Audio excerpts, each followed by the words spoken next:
So today we'll be showing you how to add a button to your Weebly. So first, you open the Weebly app. Next, you log in. It says to put your email, but it doesn't work, so you have to put your username. And then for your password, it starts with capital BMS, and then your student ID. Now that you have logged in, go to your website and then press the Edit Site button.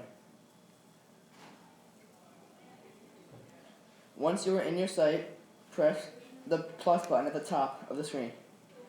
Scroll down till you see the button tool. Now drag the button tool to wherever you would like to put it. Go to Link, then press Standard Page.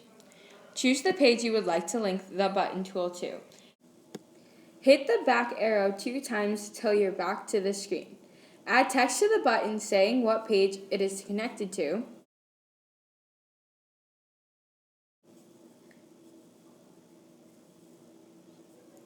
Then tap anywhere on the screen. Then press Preview. Then Publish. Now you're all done.